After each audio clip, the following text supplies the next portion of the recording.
Hello students, स्वागत है आप सभी का हमारे इस channel DNS day night study में। बच्चों, मैं आप लोग की बायोलॉजी मेंटर श्रद्धा मैम आज आप लोग को बताऊंगी कि कैसे आप डीडीयू गोरखपुर विश्वविद्यालय से अपना एंट्रेंस एग्जाम क्वालिफाई कर सकते हैं। तो शुरू से लेके एंड तक मैं वो सारी डिटेल्स के बारे में बात करूंगी कि कैसे आप गोरखपुर विश्वविद्यालय में अपना एंट्रेंस एग्जाम दे सकते हैं। तो सिलेबस से लेकर पेपर पैटर्न कैसा रहता है, एलिजिबिलिटी का क्राइटेरिया क्या है, फीस स्ट्रक्चर क्या है, नंबर ऑफ सीट्स कितनी है, ये सारी चीजें, कट ऑफ कितना है, ये सारी चीजें मैं आप लोग को बताऊंगी। तो एकदम वीडियो को एंड तक बिना स्किप किए लास्ट तक जरूर देखिएगा। चलिए शुरू करते हैं और देख लेते हैं क्या क्या है सारी चीजें जो आपको हमारे इस वीडियो के थ्रू पता चलेगी। तो वही 4 चीजों के बारे में बच्चों हम लोग डिस्कस करेंगे। क्या क्या है वो चारों चीजें? पहले बात करेंगे कि आपको गोरखपुर विश्वविद्यालय के लिए एलिजिबिलिटी क्राइटेरिया क्या है जिसको आपको फॉलो करना जरूरी है। दूसरा, सिलेबस और पेपर पैटर्न, फिर कट ऑफ, फीस और सीट्स की बात करेंगे और कैसे आप प्रिपेयर कर सकते हैं इसके बारे में देखेंगे। ठीक है, तो आप भी अगर ये इच्छा रखते हैं भाई कि मेरा बीएससी बायोलॉजी मैं इस पर्टिकुलर यूनिवर्सिटी से करूं, डीडीयू से करूं, तो वो आप कैसे करेंगे? तो सबसे पहले बात कर लेते हैं, आइए बच्चों, एलिजिबिलिटी का क्राइटेरिया क्या है। ठीक है, आइए। तो एलिजिबिलिटी क्राइटेरिया की अगर हम बात करें तो एकदम सिंपल है बच्चों कि कैंडिडेट जिन्होंने 10+2 मतलब कि 12th अपना या कोई भी इसके इक्विवेलेंट कोई एग्जामिनेशन साइंस स्ट्रीम से ही किया हो। ठीक, तो भाई कोई इक्विवेलेंट एग्जामिनेशन वैसे यहाँ नहीं होता है। इक्विवेलेंट का क्या है भाई, जो भी है सब लोग 10th और 12th ही यहाँ पे देता है, उसके लगभग इक्वल में कोई और डिग्री नहीं होती है, राइट। तो बात वही है सिंपल कि आपने जो 12th है वो अपना किससे कंप्लीट किया हो, बायो ग्रुप से कंप्लीट किया हो। सिंपल इसका मतलब यही है इस एलिजिबिलिटी का। ठीक, तो बायो ग्रुप में क्या क्या आता है बच्चों? आपका फिजिक्स आता है, केमिस्ट्री आता है और बायो आता है, पीसीबी जिसे आप बोलते हैं। तो आपने अगर अपना 12th फिजिक्स, केमिस्ट्री और बायो से किया, बायो ग्रुप से किया, बायोलॉजी स्ट्रीम से किया है, तो आप एलिजिबल हैं। तो अगर इतनी चीजें हैं तो आपने एलिजिबिलिटी क्राइटेरिया अपनी कंप्लीट कर ली। ठीक, अब आप अपना फॉर्म जो है वो डीडीयू के लिए भर सकते हैं। अब आगे बात करते हैं किस चीज की, कि यहाँ पे सिलेबस क्या है जो कि आपको इस एंट्रेंस एग्जाम में पूछता है। तो बच्चों यहाँ पे आप लोग को सिलेबस में ये 3 सब्जेक्ट्स हैं जो कि यहाँ पे पूछा जाएगा। क्या है वो 3 सिलेबस? तो सबसे पहले बच्चों बायोलॉजी, ऑब्वियस सी बात है, आप बीएससी बायोलॉजी का एंट्रेंस देने वाले हैं तो बायो के क्वेश्चंस होंगे जो कि ज्यादा भी होते हैं। फिर बात करते हैं केमिस्ट्री। केमिस्ट्री से भी आपको लगभग यहाँ पे 30 क्वेश्चंस पूछे जाते हैं, बायो से 60 क्वेश्चंस पूछे जाते हैं। जनरल साइंस की बात करें तो यहाँ से आपको 10 क्वेश्चंस पूछे जाते हैं। ठीक, तो यहाँ पे आप देख रहे हैं बच्चों कि यही 3 सब्जेक्ट्स हैं जिसपे आपको अपना कमांड बनाना होगा ताकि आप डीडीयू से अपना बीएससी बायोलॉजी का एंट्रेंस एग्जाम क्वालिफाई कर सके। ठीक, आइए आगे इसकी भी हम लोग बात करेंगे, टेंशन मत लीजिएगा, थोड़ा सा पेशेंस रखिएगा। ये भी मैं बताऊंगी कि क्या क्या आपको सिलेबस है जो कि इन तीनों सब्जेक्ट्स के लिए कवर करना रहेगा। ठीक है, तो बच्चों ये जो चीजें हैं ये ऑलरेडी आपके डीडीयू के इंफॉर्मेशन बुलेटिन में दी गई है। यहाँ वहां से कहीं से इंफॉर्मेशन नहीं है, एक्यूरेट इंफॉर्मेशन है कि आपको यही 3 सब्जेक्ट्स हैं जो कि इस एंट्रेंस एग्जाम के लिए पढ़ने होंगे। ठीक है, नंबर ऑफ क्वेश्चंस की इधर हम लोग बात कर ही चुके हैं। आइए आगे देख लेते हैं पेपर पैटर्न क्या रहता है, कि अगर आप एंट्रेंस एग्जाम देने जाते हैं तो पेपर का पैटर्न क्या क्या होता है, किस तरह से क्वेश्चंस पूछे जाते हैं, कितने मार्क्स के होते हैं, नेगेटिव मार्किंग है या नहीं, ये सारी चीजें।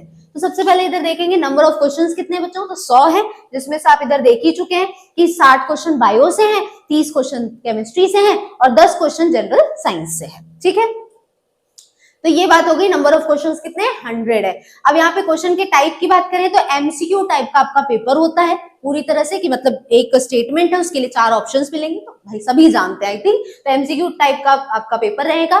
समय आपको टोटल मिलेगा 2 घंटे। 2 घंटे में आपको ये 100 क्वेश्चंस कर लेने हैं अपनी। ठीक, नेगेटिव मार्किंग नहीं होती है तो प्लस पॉइंट है, सारे क्वेश्चंस आप अटेम्प्ट जरूर करिएगा। पेपर के मीडियम की बात करें तो हिंदी इंग्लिश दोनों में, क्योंकि कुछ बच्चे हैं जो हिंदी मीडियम से होते हैं, कुछ बच्चे हैं जो इंग्लिश मीडियम से होते हैं, तो दोनों ही लैंग्वेज में पेपर आपको देखने को मिलेगा। टोटल नंबर की बात करें तो 200 मार्क्स का पेपर है। ठीक, और यहाँ पे हर एक करेक्ट आंसर के लिए या करेक्ट क्वेश्चन के लिए कह लीजिए तो आपको 2 मार्क्स मिलते हैं, क्योंकि भाई 100 क्वेश्चन है और 200 मार्क्स है, इसका मतलब है कि एक क्वेश्चन आपका 2 मार्क्स यहाँ पे लिए हुआ है। और अगर आपका वो क्वेश्चन सही है तो एक करेक्ट क्वेश्चन के लिए 2 मार्क्स आपको मिलेंगे।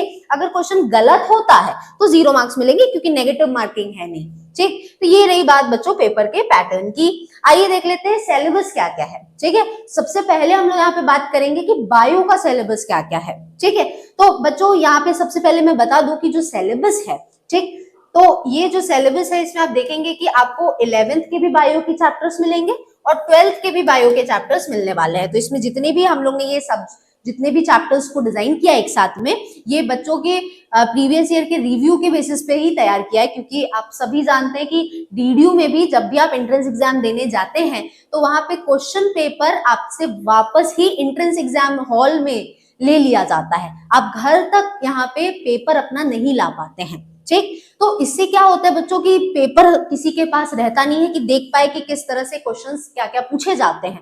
तो बच्चों के रिव्यू के बेसिस पे हम लोग यहाँ पे सिलेबस डिजाइन करते हैं, बच्चों से पूछा जाता है कि कौन कौन से सब चैप्टर से क्वेश्चंस पूछे थे, उसी बेसिस पे हमने ये सिलेबस को डिजाइन किया है। तो अगर आप ये सब्जेक्ट्स या चैप्टर्स पढ़ ले जाते हैं तो आप बिल्कुल यहाँ से भी, क्योंकि बायो से 60 क्वेश्चंस हैं, तो यहाँ से आप 60 क्वेश्चंस अपना सही कर सकते हैं। ठीक है, तो ये 60 क्वेश्चन के लिए आपको इतने चैप्टर्स पढ़ने हैं। क्या क्या है ये चैप्टर्स, तो यहाँ से देखिए बच्चों, ये शुरुआत में ये जितने चैप्टर्स आपको आपके स्क्रीन पे दिख रहे हैं ये सारे 11th के चैप्टर्स हैं। 11th के बायोलॉजी में ये चैप्टर्स आपको मिल जाएंगे। इन चैप्टर्स को आपको बहुत अच्छे से पढ़ना है, क्योंकि एंट्रेंस एग्जाम अगर आपको निकालना है तो 11th और 12th दोनों के ही सब्जेक्ट्स और चैप्टर्स पे आपका कमांड होना चाहिए। तो सबसे पहले है बायोलॉजिकल क्लासिफिकेशन। इसमें बेसिकली बात की गई है किंगडम की। किंगडम 5 किंगडम है जो आर एस विटेकर ने दिए थे, तो उसी में 3 किंगडम की बात इस पहले चैप्टर में की गई है, जिसमें मोनेरा, प्रोटिस्टा और फंजाई। उसके बाद है प्लांट और एनिमल किंगडम। ये 5 किंगडम होते हैं, मोनेरा, प्रोटिस्टा, फंजाई, फिर प्लांट और एनिमल। तो ये 5 किंगडम के बारे में शुरुआत के 3 चैप्टर्स में डिस्कस किया गया है, जिससे आपको अलग अलग क्लासिफिकेशन, जैसे कि ब्रायोफाइटा में कौन आते हैं, टेडोफाइट्स के क्या कैरेक्टर्स है, वैस्कुलर क्रिप्टोगैम्स किन्हें कहते हैं, नेकेड सीड्स किसमें पाई जाती है, क्लोज सीड्स किसमें पाई जाती है, एम्फीबियंस ऑफ प्लांट किंगडम किसे कहते हैं, स्नेक्स ऑफ प्लांट किंगडम किसे कहते हैं। ये सारे कुछ रैंडम क्वेश्चन, रिक्सिया कहाँ से है, मार्केंसिया किस ग्रुप में आता है, ये कुछ क्वेश्चन यहाँ से बन सकते हैं। प्लांट किंगडम से एनिमल किंगडम से बात करें तो पॉरीफेरा से जैसे ऑस्ट्रिया क्या है, ऑस्क्यूलम क्या है, प्लेडीहेल्मिन्थीज में फ्लेम सेल्स क्या होते हैं, किस लिए डिजाइन है, मेल्फिजियन ट्यूब्यूल्स क्या करते हैं, ये तमाम क्वेश्चंस जो कि मैं आप लोग को बताऊंगी अगर आप मुझसे पढ़ते हैं तो। ठीक है, बाकी आपकी मर्जी है, ऐसा कुछ फोर्स नहीं है। ठीक, तो एनिमल किंगडम से भी ऐसे क्वेश्चंस बनते हैं। फिर है मॉर्फोलॉजी। मॉर्फोलॉजी और एनाटॉमी किससे है, फ्लावरिंग प्लांट से। फ्लावरिंग प्लांट हम एंजियोस्पर्म्स को कहते हैं, वहां से एक्सटर्नल स्ट्रक्चर क्या है एक फूल का, फ्लावर का, उसमें प्लेसेंटेशन की बात होती है, फाइलोटैक्सी की बात होती है, वेनेशन की बात होती है, ये सारी चीजें आपको इस चैप्टर से पूछता है क्वेश्चंस। फिर आते हैं एनाटॉमी में, जहां पे इंटरनल अंदर के कैसा स्ट्रक्चर है फ्लावर का, वहां से क्वेश्चंस बनते हैं, जिसमें आपको अलग अलग फैमिली से सोलेनेसी, फैबेसी, लिलिएसी, ये सारे एनसीईआरटी में आपको ये फैमिलीज मिल जाएगी, फ्लावर की होती है, जिससे क्वेश्चंस आपको बनते हैं। ठीक, फिर सेल चैप्टर से क्वेश्चंस बनते हैं, जहां से आपको अलग अलग सेल ऑर्गेनल जैसे लाइजोसोम, ईआर, गोल्गी बॉडी, ये सारे से क्वेश्चंस बनते हैं। फिर सेल साइकिल और सेल डिवीजन आता है, जिसमें आपको यहाँ पे बहुत सिंपल क्वेश्चंस जैसे कि मियोसिस, माइटोसिस, उनके अलग अलग types, prophase, Meta, anaphase, telophase, ये सारे से क्वेश्चंस बनते हैं। किसमें क्रोमोसोम सबसे थिकेस्ट फॉर्म में होता है, किसमें थ्रेड लाइक स्ट्रक्चर जैसा दिखता है, तमाम क्वेश्चन इधर से बनते हैं। फिर फोटोसिंथेसिस और रेस्पिरेशन चैप्टर अपने आप में काफी इंपॉर्टेंट है, जैसे शुरुआत के ये 3 है, तो यहाँ से भर भर के क्वेश्चंस बनते हैं। तो फोटोसिंथेसिस जैसे कि यहाँ से साइकिल से क्वेश्चन बनते हैं, जैसा C3 साइकिल का पहला प्रोडक्ट बताइए, C4 साइकिल का पहला प्रोडक्ट बताइए, CO2 एक्सेप्टर कौन होता है, ये तमाम क्वेश्चन इधर से बनते हैं। रेस्पिरेशन से बात करें तो यहाँ से आप लोग को glycolysis, Krebs cycle, electron transport system से क्वेश्चंस पूछे जाते हैं। फिर बॉडी फ्लूइड्स एंड सर्कुलेशन आता है, यहाँ से आपको ब्लड रिलेटेड क्वेश्चंस बनते हैं, जैसे आरएच ग्रुपिंग क्या होती है, एबीओ ब्लड ग्रुपिंग किसने दी थी सबसे पहले, कौन सा ब्लड ग्रुप यूनिवर्सल एक्सेप्टर है, ये तमाम क्वेश्चन इधर से बनते हैं। फिर लोकोमोशन एंड मूवमेंट आ जाता है, ये सारे 11th के चैप्टर हैं बच्चों, बार बार बता दूं। फिर लोकोमोशन एंड मूवमेंट आता है, जिसका आपको स्लाइडिंग फिलामेंट थ्योरी पूछता है, एक्टिन मायोसिन क्या होता है, और अलग अलग बोन्स के नाम पूछे जाते हैं, ये तमाम क्वेश्चन इस चैप्टर से बनते हैं। फिर आते हैं आगे आप लोग बच्चों, तो यहाँ से आपको मिलता है 12th का चैप्टर्स, जो कि अभी आप अगर आपने इस साल 12th दिया होगा तो आपको फ्रेश ये दिमाग में बैठा होगा कि ये सारे चैप्टर हाँ हैं। अगर 1 ईयर का आपने गैप लिया तो भी कुछ ना कुछ तैयारी आप कर ही रहे होंगे, और नहीं कर रहे हैं तो बिल्कुल तैयारी आपको शुरू कर देनी चाहिए। ऐसे खाली हाथ बैठेंगे तो दिक्कत हो सकती है। ठीक है, तो बिल्कुल तैयारी करिए और जल्द से जल्द अपना किसी न किसी कॉलेज में आपको एडमिशन लेना जरूरी है। तो उसके बाद देखिए बच्चों, एक और 11th का चैप्टर है केमिकल कोऑर्डिनेशन एंड इंटीग्रेशन, और उसके नीचे से जितने चैप्टर हैं ये सारे 12th के हैं। ठीक, तो केमिकल कोऑर्डिनेशन इंटीग्रेशन से हार्मोन से क्वेश्चंस आपको बनते हैं, डिफरेंट हार्मोन्स जैसे कि GHRH क्या है, LH क्या करता है, FSH क्या करता है, एड्रेनालिन क्या करता है, इंसुलिन क्या करता है, ग्लूकागॉन क्या करता है, ये तमाम क्वेश्चन इधर से बनते हैं। फिर 12th से बात करें तो 12th में आप लोग को इनहेरिटेंस एंड वेरिएशन से क्वेश्चंस होते हैं, ठीक। और मॉलिक्यूलर बेसिस ऑफ इनहेरिटेंस से क्वेश्चन होते हैं, जैसे कि डीएनए, आरएनए, ये सारा क्या है, इनहेरिटेंस एंड वेरिएशन से मेंडल के लॉज, ये सारी चीजें यहाँ से होती है। इवोल्यूशन से कुछ क्वेश्चंस होते हैं, किस तरह से चेंजेस आए, ठीक। ह्यूमन हेल्थ एंड डिजीज से क्वेश्चन होते हैं, जहाँ पे आपको डिजीज से अलग अलग डिजीज का नाम दे देगा, बोलेगा कॉजल ऑर्गेनिज्म बताइए या सिम्टम्स क्या होते हैं, ये सारे से क्वेश्चंस होते हैं। फिर बायोटेक्नोलॉजी से भी दो चैप्टर है जहाँ से आपको क्वेश्चन पूछता है, जैसे रिकॉम्बिनेंट डीएनए, मॉलिक्यूलर सीजर्स क्या होता है, और उसके अलावा यहाँ पे मॉलिक्यूलर सीजर्स जैसे कि डीएनए पॉलीमरेज को हम कहते हैं, डीएनए लाइगेज क्या करता है, ये सारे क्वेश्चंस यहाँ से होते हैं। फिर लास्ट के 3 चैप्टर से भी काफी क्वेश्चंस बनते हैं, जैसे ऑर्गेनिज्म एंड पॉपुलेशन से और इकोसिस्टम से क्वेश्चंस बनते हैं, पिरामिड ऑफ बायोमास कैसा होता है, एनर्जी कैसा होता है, कौन सा पिरामिड हमेशा इरेक्ट होता है, बायोडाइवर्सिटी और उसके कंजर्वेशन से भी कुछ क्वेश्चंस बनते हैं, ठीक। तो ये रहा बच्चों ये पूरा सिलेबस जो कि आप लोग को बायो में तैयार करना है अच्छे से, अगर आप भी डीडीयू से एंट्रेंस एग्जाम अगर अपना क्वालिफाई करना चाहते हैं तो ये सारे अगर सिलेबस आप तैयार कर ले जाते हैं तो आप सब जानते हैं बच्चों कि यहाँ से आपको कितने मार्क्स मिल जाएंगे। यहाँ से करीब करीब एक क्वेश्चन आपका 2 मार्क्स का है तो 120 कुछ मार्क्स आपके यहाँ से ही फिक्स हो जाएंगे, जो कि अपने आप में काफी ज्यादा अच्छे मार्क्स है ना। तो करीब आपको बायो पे सबसे ज्यादा फोकस करना है, फिर केमिस्ट्री पे भी आपको उतना ही फोकस करना है, क्योंकि 30 क्वेश्चन यहाँ से भी है तो 60 मार्क्स यहाँ भी आपका है, ठीक है। तो ये है कुछ, तो ये बातें हो गई, सिलेबस हमने देख लिया। अब आइए देख लेते हैं केमिस्ट्री का सिलेबस क्या है बच्चों। तो केमिस्ट्री का सिलेबस भी इसी तरह से डिजाइन किया गया है, केमिस्ट्री हमारे मेंटोर जो है उन्होंने तैयार किया है।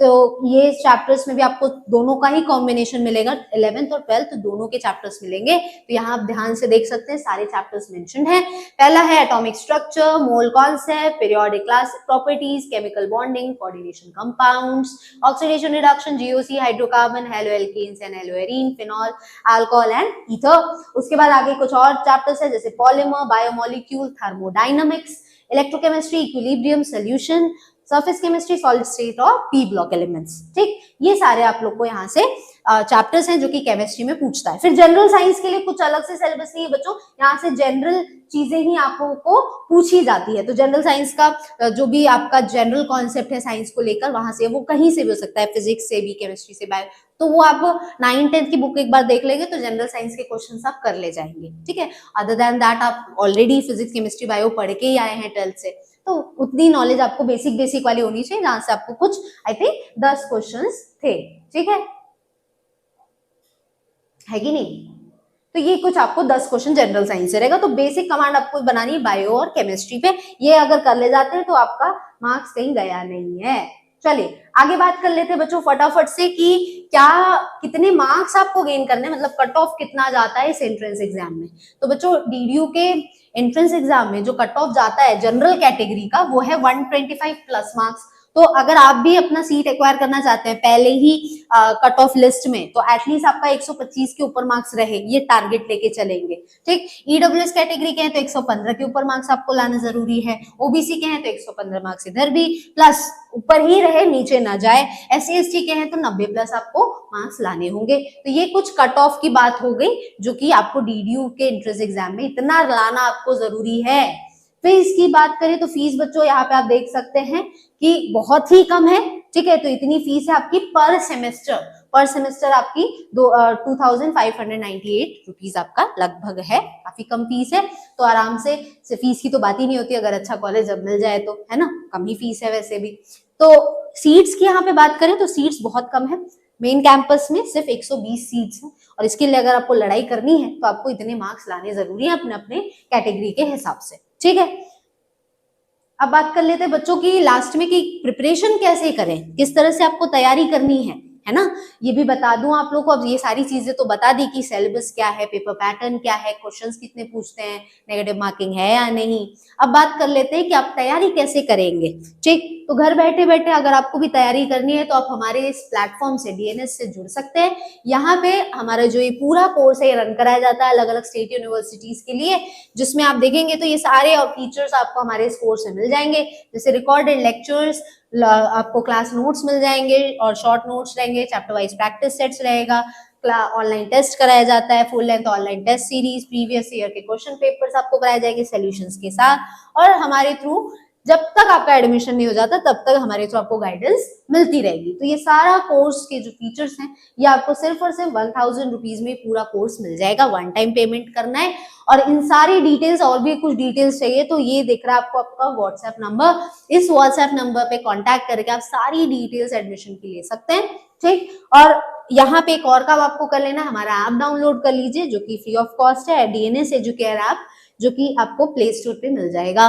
ठीक है, तो बच्चों ये रही सारी डिटेल्स के बारे में बात। यहाँ पे देखिए कुछ हमारे होनहार बच्चे हैं जिन्होंने प्रीवियस ईयर में अपने इस अलग अलग यूनिवर्सिटी से, स्टेट यूनिवर्सिटी से अच्छे अच्छे कोर्सेस में यहाँ पे अपना टॉप स्कोर यहाँ पे सीट एक्वायर की है। तो आप भी उनमें से एक हो सकते हैं अगर आप भी जमकर तैयारी करते हैं और अपनी एक सीट एक्वायर करते हैं स्टेट यूनिवर्सिटीज जैसे कि डीडीयूज में।